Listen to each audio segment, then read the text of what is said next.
Hello, I am so glad you're here. Today we are going to be doing a project using a limited palette with PanPastels. PanPastels are essentially pigment in a pan with just a tiny bit of binder to hold it together.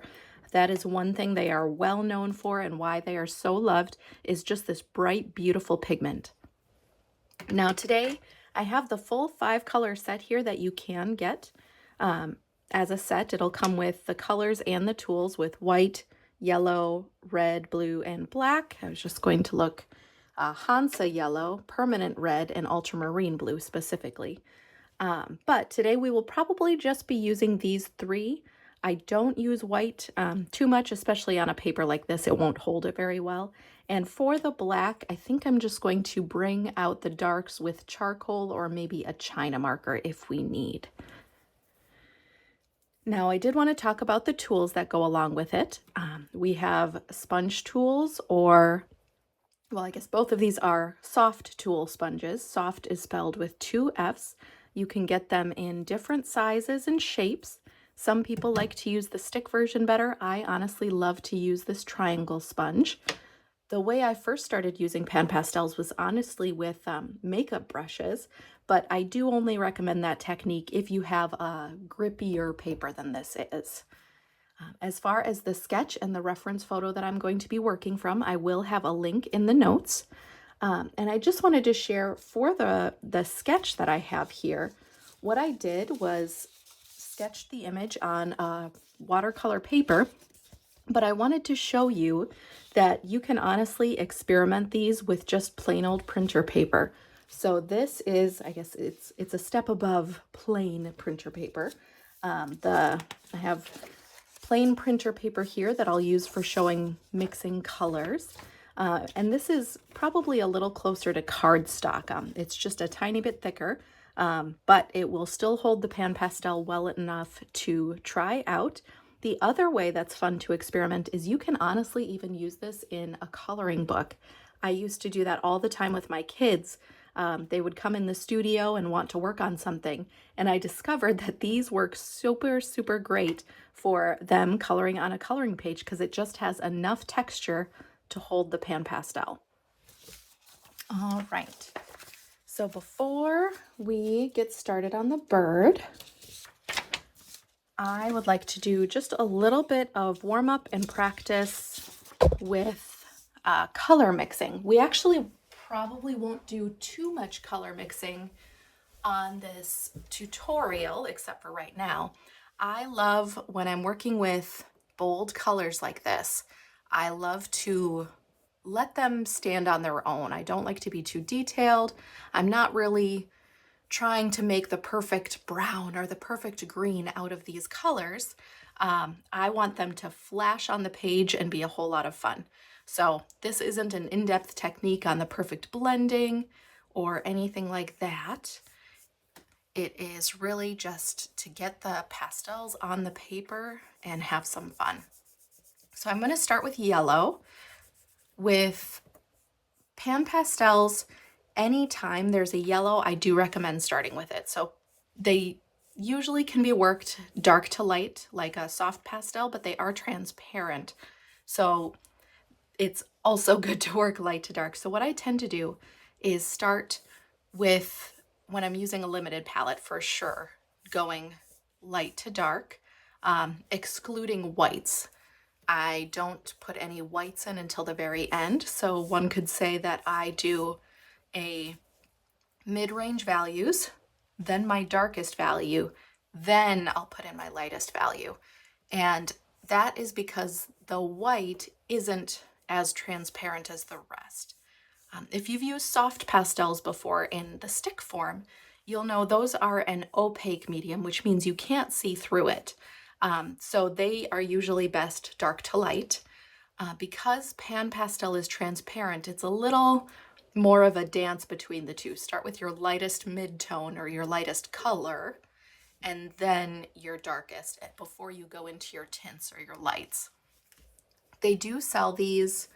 I know they've added 52 new colors, but originally it was, I believe, 80 of the set, and they would have the primary, or pardon me, the painting color, which is what these are. They're the main color.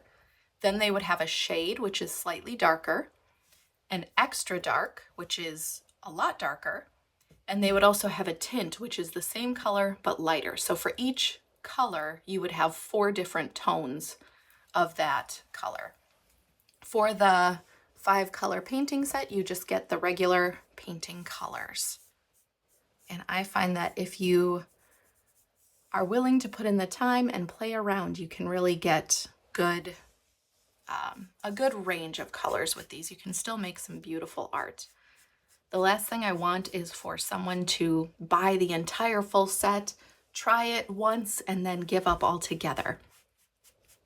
There are some good resources out there. There's so many good teachers who have done PanPastel videos, which is where I've learned. I started using PanPastels about 5 or 6 years ago, I believe. And I was extremely blessed. I had an aunt that lent them to me to try. So I did not have to make the initial investment, but I can tell you, as soon as I did, I was hooked and I was ready to get my own full set. So if you have an opportunity to try them out, give them a try. If you need to make the investment on your own, I would say start small. Look at what you like to paint or draw normally and choose colors based on that. If you like to do, bright colors, choose bright colors. If you like more, neutral colors, choose neutral colors. They've got several different sets that you can try from to see if you like it. Another great resource for PanPastels is there is a Facebook group called PanPastel Creations. I don't run that. I am just a joyful participant in that. So I highly recommend. People there give great information. They ask great questions. So if you are wanting to learn more, there's a group for you as well. If you do have other questions, I would love if you would let me know. Like I said, I've been using these for about 6 years now. So there are some questions that I remember or that I used to ask that I don't remember anymore because now they're just second nature.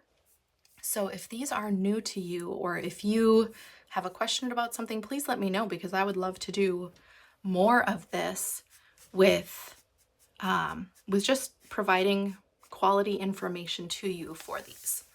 So right now I added the yellow, the brightest, I added the red, next brightest, and I added the blue. I'm not at this point really trying that hard to mix because I'm not trying to get the best purple. I'm not really, I can blend these a little more, but my goal in this painting that I'm going to do isn't blending or isn't trying to get, just contaminated that, note to self.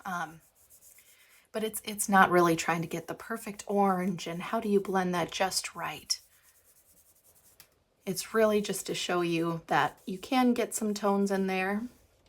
I think I might add a little black. One thing that you can do, well actually first let me start with the sponge. You saw how beautifully clean this was. That will never happen again unless you buy new. So once you've used your sponge, it will be stained. As you can see, I think my kids actually use this one because I never use those sides. I use the flat side, or I don't know what you call it, this side. But once you use it, it is stained and you can continue using it until the sponge falls apart. Just because it has this color on it, I mean, I haven't wiped this off very well, but just because it has this color on it does not mean that you can't use it anymore. But if you don't want to have an incident like I did over here where a little bit of blue got mixed in, excuse me, what you can do is you can use one side of the sponge for your brightest colors and the other side of your sponge for your darks.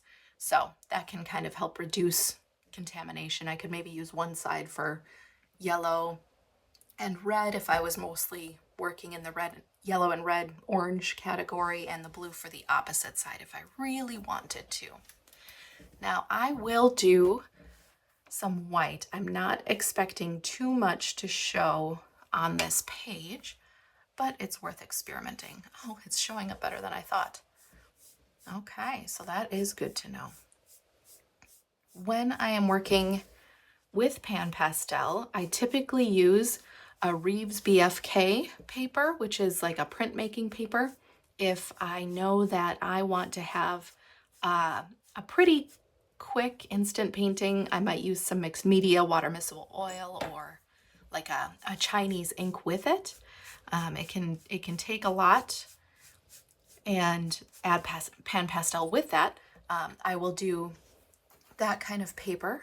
And if I know that, for example, if I'm doing like a pet portrait or something where it's going to take a lot of layers and a bit more time, then I'll use a paper like a pastel mat, which is, it has texture to it, and I don't know how to describe it except it grips the pastel like cork. It's not made of cork, it's a different kind of natural fiber, I believe, though, or plant fiber.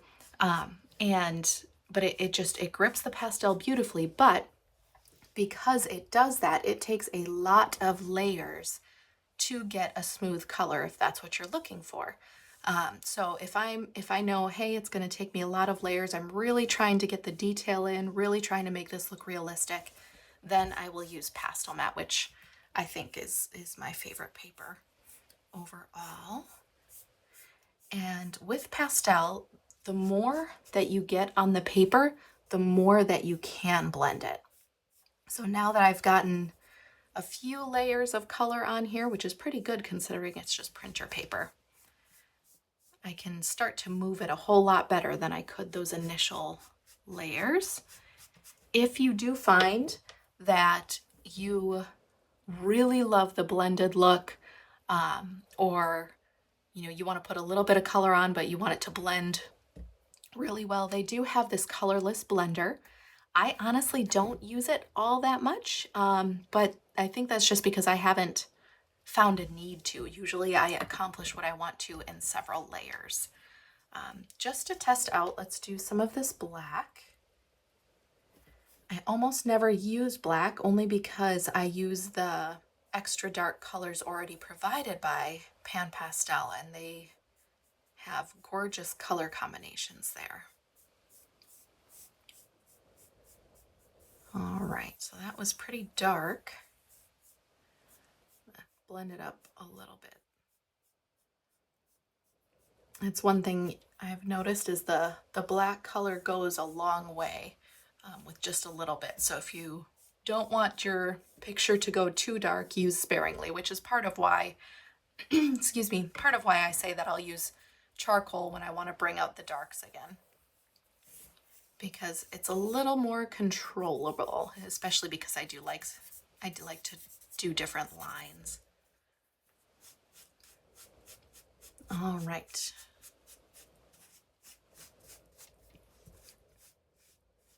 And you can see you can wipe your sponge off quite a bit to get it clean, but then it's good to go. It may have this staining on it, but otherwise it's good to go. One reason that I do prefer to use these sponges over these sponges is if I did all of that same work and same rubbing on my paper towel, it won't be nearly as rumpled as this one gets. I don't know if my camera can get the difference, but this side has a few tears in it. It doesn't bother me. I can continue to use this, but this sponge will wear out faster than this one will. That is one reason why I use the shop towels. It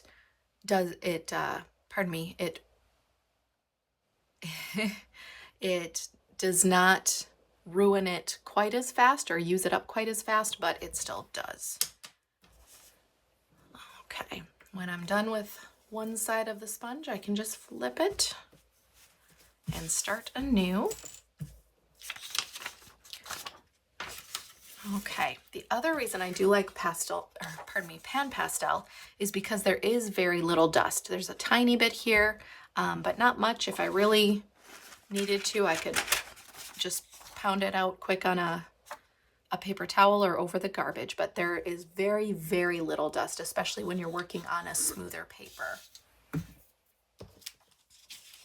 All right, we have our bird here. Now, I am not looking to make this look like the photo. That's part of why I don't have the photo on screen right now, is because this is for me. I have the drawing here, but I really want to play with color. One thing I will take from the photo is I do love that the wings have a blue tint to them in the head, and the body is like a yellowish orange. But otherwise, we are going to have fun with the colors and not keep ourselves to exactly what the reference photo looks like. So I think I see light coming from this direction. It looks like kind of above and to the, or from the right. So let's add some of our yellow here. I am not a child who needs to learn to color in the lines, so please don't expect me to, because it's not going to happen. All right, I want, even though this is going to be blue though, I do want to have some of that. Now, if I'm doing yellow on this side and blue on this side, I think I'm going to add some yellow streaks over here.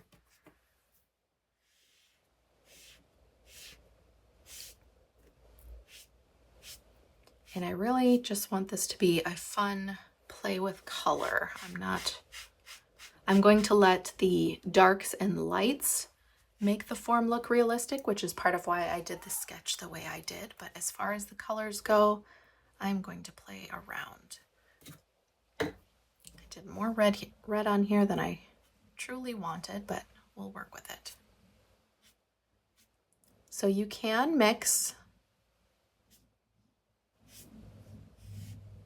colors before you put them on here.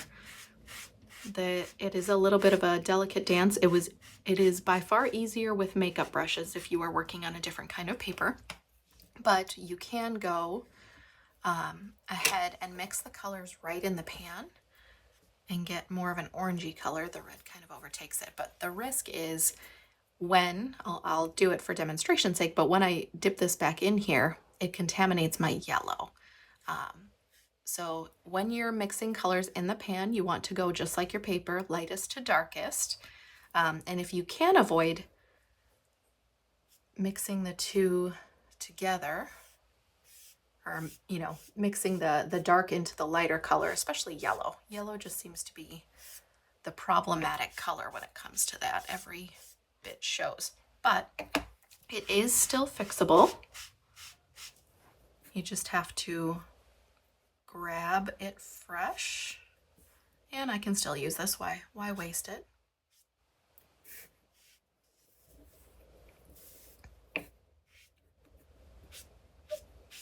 It's my picture and I'm choosing the colors, so it doesn't have to be perfect. So you just keep wiping off your sponge and grabbing a little more, and as you go through that, the yellow will become less and less contaminated. So, but just noteworthy wise to go from your lightest color into your darker color when you're trying to mix colors together in the palette. I'm going to bring this back, and I have not tried this necessarily with a sponge, so let me see if I want to make an orange, I can put it on there. Take more yellow. And now that I have it on there, I should be able to make a decent orange color here. Makeup brushes seem to pick it up a little bit better, but that works better than nothing.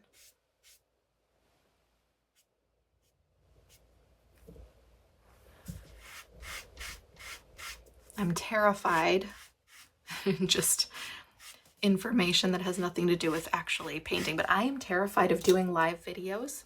I have 4 children who are amazing and so well behaved, but I live in fear that somebody is going to scream at somebody and it's going to be on the live video. But this is the point where I wish that this was a live video so that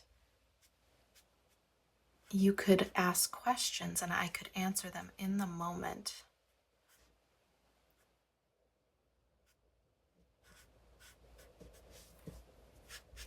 I think I'm going to bring more of that yellow back here. I'm not too afraid of ending up with a green or a purple in the end, so I'm just putting this wherever I feel like it, and we will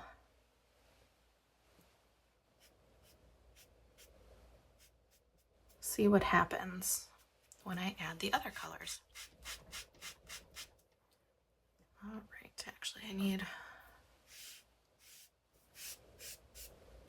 something contrasting over here.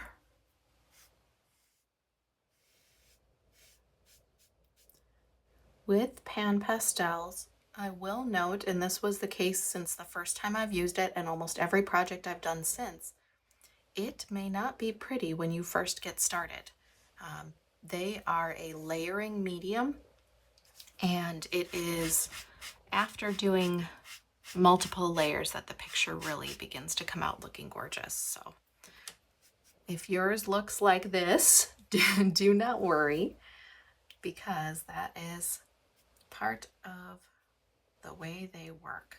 Actually, when I first tried the PanPastels, my plan was to use them for undercolored pencil, and I applied them to a sanded paper, and it looked pretty terrible. I didn't even want to go back to it. I didn't want to try them again, but because I was borrowing them, I didn't feel like I could give them back unless I gave it a true try. So thankfully I went back and kept working after I set it aside for a couple weeks. I think it was.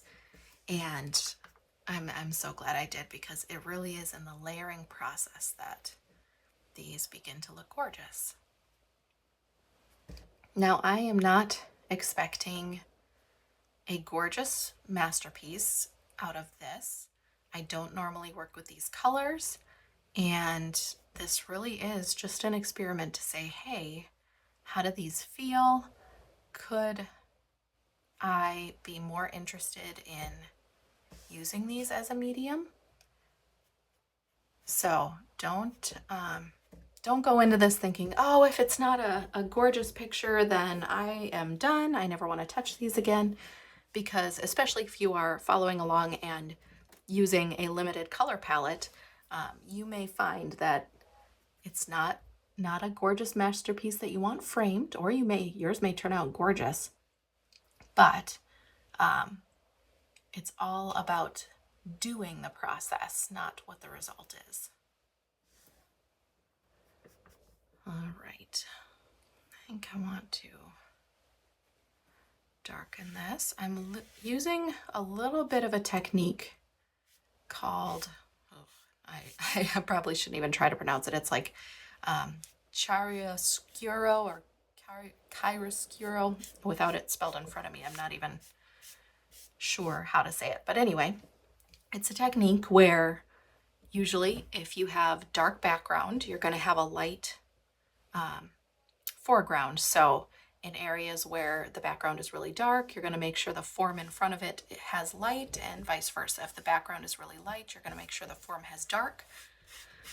So in this case, I noticed that this corner around the belly was all orange and yellow, so I added some blue in there to just change it up. That is the other thing to note, is I'm using blue for darker areas, and not as a rule, but just kind of a generality. I can come in with the black or the charcoal as well. So I am saving this for more of those darker areas. I'm not being too specific. I don't necessarily want this to look like a bird in the wild. All right, so far, I would love if you stopped right now. I want you to look at where you're at in your picture, and I would love it if you chose something that you like about it. So it can be so easy, especially when we're trying something new, to be harsh. I am very, very guilty of that. But I want you to stop and pick what is working for your painting. For this one, I love the blue contrast over here. to me, the background isn't as important. It's really there just to make the bird stand out. I like the sides of how this is working with the dark to light and the contrast. I'm not so much liking it in the face. The stick I can give or take. I don't really want that to be a focal point anyway. I really want the body of the bird to be what matters. So that is what I'm liking so far. I think, let me mix a little purple. That is the other thing. If you're going to mix colors, and you can, I would use like just a corner or something like that so it doesn't contaminate your whole pan. Oh, I like that. So I was able to make a pretty purple just by doing red and then blue.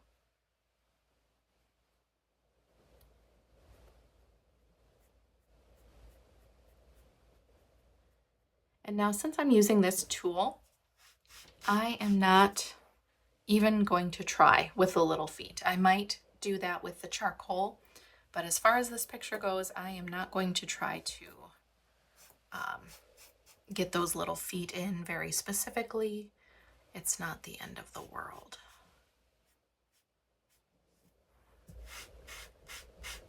All right, what can make this better? Shape out that head a little more. Keep in mind that there is only so much that I can do on this paper. So I'm trying to be deliberate with my decisions. So like in this spot here, that is probably as thick as I will get the color, just because the page can't hold anymore.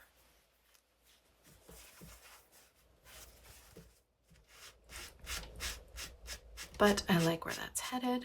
I might, actually, let me see if I can bring it around, make this a little darker. Since the top of the head I have is yellow. One thing that is nice about using this on a printer paper is that you can get more of those blended strokes. Technique tip is, whether you're drawing or painting, if you want something to look rounded, try to do it in several straight lines. That's another reason why, even though I'm doing a bird that has several curves, I'm using a straight edge, because if I were to go and round this off and try to make it all smooth, it may look like that in real life and it may look like that in the picture, but it'll look really cartoony on the page. So if you can do it in straight lines, like I have a straight line here, here, here, and a little bit there and there. So if you can do it in straight lines, you will get a much more realistic feel to it. All right, I think more yellow over here.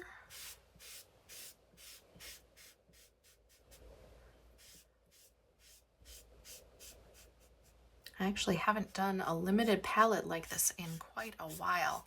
I probably should have practiced more before this. All right, let's darken up. Maybe I can get a little bit of a green back here, just to differentiate that there is something that the bird is sitting on, but I don't want it to conflict with that wing. All right, I'm going to tap my work off just because I notice there's powder here where I mix the colors. All right, I'm going to make that purple again, but I'm going to do the full stripe of it. See if I can darken some of this wing. Oh, I like that. Now at this point, I have lost quite a bit of the drawing underneath, so I am by no means trying to make it exactly right. As long as this feels like a bird and I accomplish it with a limited palette, I count that as a success. Now I'm making this darker, but I am not going to my black color until the very end. I will use, I think, a little bit of it, I've decided, but I'm not going to use that until the very end because I don't want it to get into all the other colors. All right, I'm just blocking in these toes. I think that the highlights will speak for itself if I just leave them alone and mark in some darks for the feet, just to show that there's something there. Oops, got a little wonky there.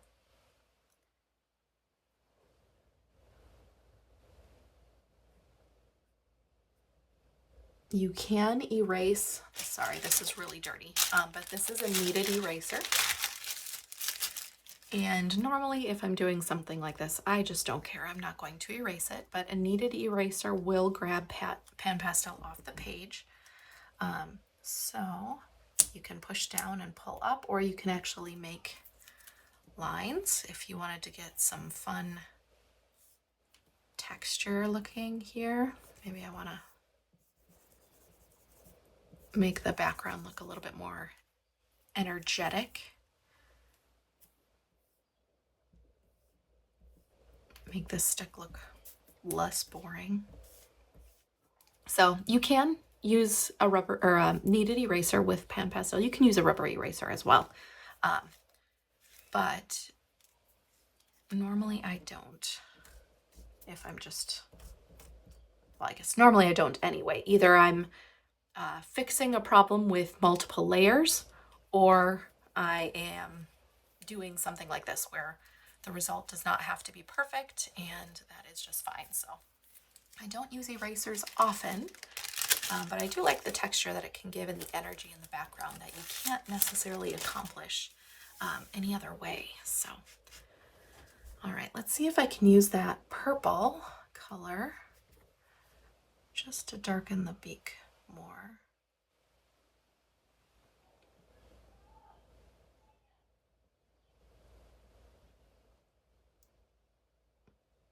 And the eye. I think I'm gonna regret that. It just doesn't look very good. All right, so don't do that. I guess it's not too terrible. When I move the picture, I'm just tapping it off on my scrap paper over there. So, okay, so at this point, I like that the background has a little bit more of a blended feel than the bird does. I like the color contrast, especially on this wing. I like the way it, the bluish purple stands out. Oh, I apologize. Before I get into the charcoal, I did say I would use some of the black. So I'm going to pull some of this purple off the blue that I used before. And I'm just, I apologize. I should have done this from the beginning. Maybe I'll go back and reinsert it. But when you are using PanPastels, you're really just touching the sponge and moving it across the top. So it may look like I'm pressing down hard, but I'm really not. You don't want too much dust to accumulate. So even here, I probably pressed a little bit too hard. If you have dust, you are pressing too hard with the sponge. You're better off getting color on the sponge by going multiple times over the PanPastel very gently instead of pressing down. That is why I've had these same sets for the entire time that I've been using PanPastels. I've replaced one color one time, and technically I'm still actually using the original. So you should not need to purchase replacements for a very, very, very long time. As long as you are taking care of them and are, as long as you're taking care of them and are not pressing down too hard. Even if you drop them, you can still honestly use the powder. I have a few that have been dropped and they have chunks of powder. And what I do is I actually save those and use them usually with a makeup brush, or you can use a sponge as well. You'll notice it'll be a little bit more gritty on the page. I'm just wondering if I can find one quick. All right, we'll save that for another time. Okay, so the black did not do much, and that didn't surprise me because this is a very smooth paper and I am out of tooth in most places on the page. So let me use this I'm gonna use a spare piece of paper just to protect my hand as I'm drawing and protect the picture from my hand. There we go. Okay, so even when you run out of tooth and can't use PanPastel anymore, you can usually use charcoal or a pencil over the top. It might push, pardon me, it might push some of the PanPastel out of the way. But I like the look that it just gives like another layer of dimension. This paper is not accepting it very well in most spots, but it does work. All right. You can even fill in a little with the charcoal if you want, but I like that blue. So. All right, I like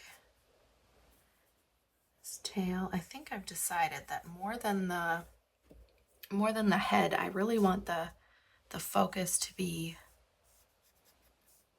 this edge with this edge. And partially it's because I'm working at an angle, and so the head is pointed away from me and harder for me to see, but maybe it looks different from the way you're viewing things.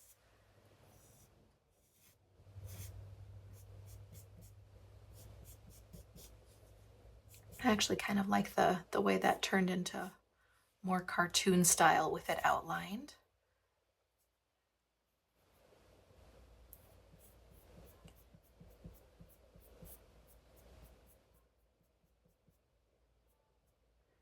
Now with the eye, I am filling it in to a point. There is a highlight in the eye, but I don't want that highlight to be too big or it'll look a little silly. It kind of does now. All right, let's.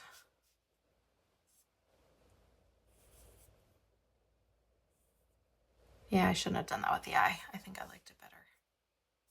But look at this. Or I can use that eraser that I never use, right?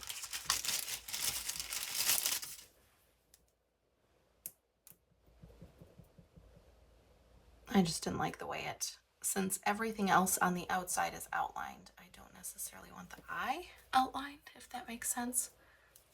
Looks just a little, I don't know, too cartoony.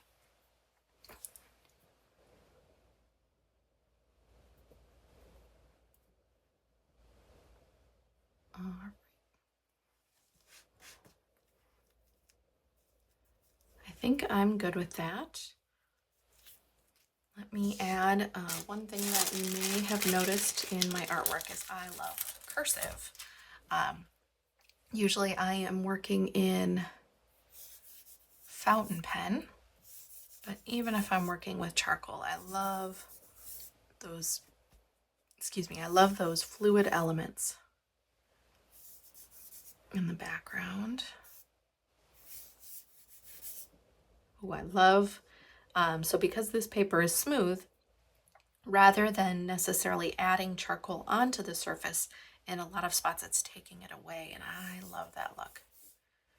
It can help you have some lost and found edges, making it blend into the background.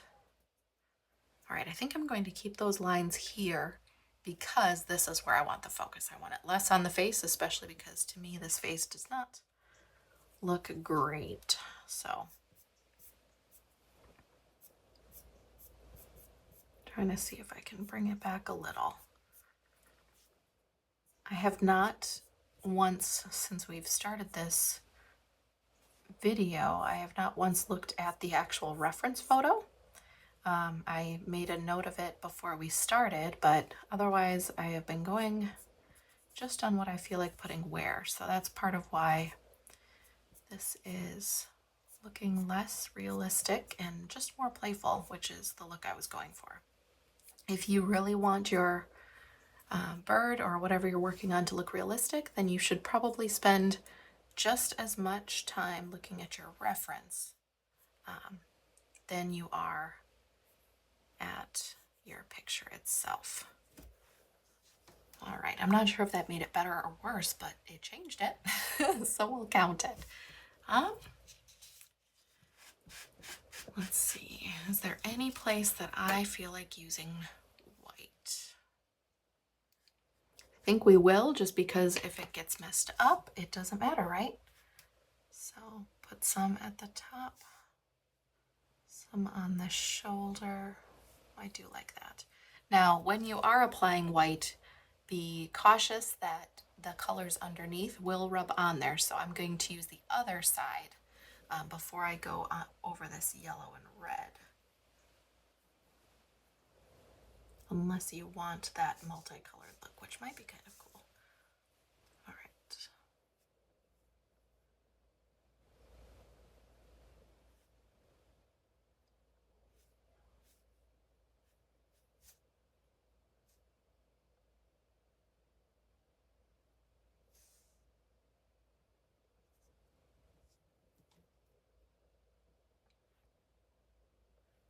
Ooh, I like that. So the colors that have gotten mixed on my sponge because of the white, I am now just adding a very, I mean, it definitely doesn't look realistic, but a texture of wood on here. So I like that. All right, tap off the work. And my my bird got a little cataracts looking when I added the white, but I was hoping for it to just look like the sky reflecting on their eyeball, which it does. Let's see if I can. Sometimes this China marker can go on top and sometimes it just can't. So let's see. It's all right. Not great, not terrible. Use this black to fill in. All right, now he looks a little heavy lidded. Oh, actually that that looks way better to me. I think when I was adding the PanPastel, I got a little too rounded, like I was saying not to do. I got a little too rounded with the eye, so that's part of why it looked really fake. Let's see, I don't even have the reference photo in front of me, so I don't want to work too much. Oh, that looks way, way better. So just a few marks with another tool can make all the difference. I would love if you would let me know your thoughts if you followed along. What was your experience with PanPastels? Did you like them? Did you find them frustrating? Do you have questions on what you could do differently next time? I would love to know. If you did do this along with me, I would love it if you would share your results with me. Don't worry if you think it's good or bad. I would love to see the results because no matter what your results are, they are going to help me understand how I can help you better next time. And PanPastels, like I said, they're just one of those mediums that usually it takes a few times, a few layers before eventually you start to really love them. So any way that I can help, any way that I can encourage you, I would love to. So send me your pictures that you did. Send me your questions in the comments. My email is mollyvandelistart@gmail.com. And you can also sign up for, in the link that I have in the notes, you can sign up to get the reference photo and the sketch that I have right here to print yourself. And that will also let you in on any future references that I send out as well. And I'll try to keep on there as far as any updated videos that will be useful to you. So I hope you're having a wonderful day and keep on painting.